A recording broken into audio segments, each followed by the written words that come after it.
I must study hard. You must wake up early. She must finish her homework.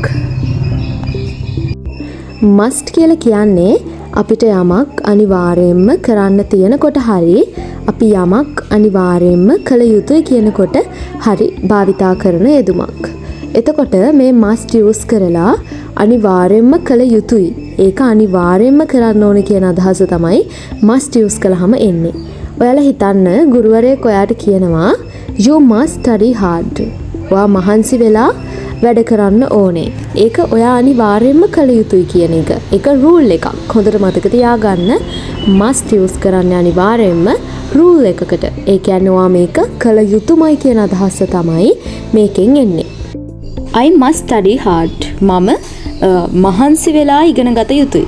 You must wake up early. ඔයා ඉක්මනින් නැගිටිය යුතුයි. She must finish her homework. ඇයගේ homework ඉවර කළ යුතුයි. She must clean her room.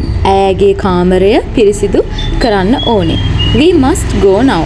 අපි දැන් යන්න ඕනේ. I must call my mother. මම අම්මට කතා කරන්න ඕනේ. කතා කළ යුතුයි. You must listen carefully.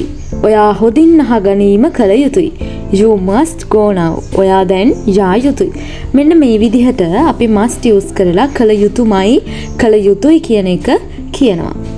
use කරනකොට හොඳට මතක තියාගන්න subject එක ඊළඟට must verb එක තියෙනකොට අනිවාර්යයෙන්ම base verb එක තියන්න. verb එකට ing ed මේ වගේව එකතු කරන්න යන්න එපා.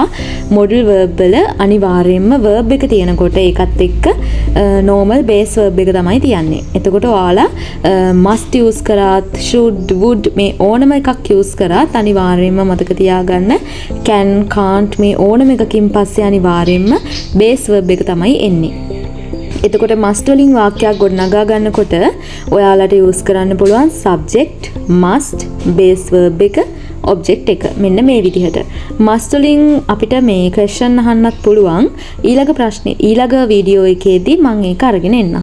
එහෙනම් හැමෝටම ලැබුවා වූ නව වසර කිරියෙන් පැණියෙන් ඉතිරෙන හරිම ලස්සන ජීවිතේ ගොඩාක් ලස්සන දේවල් ලැබෙන අවුරුද්දක් වෙන්න කියලා අපි ප්‍රාර්ථනා කරනවා.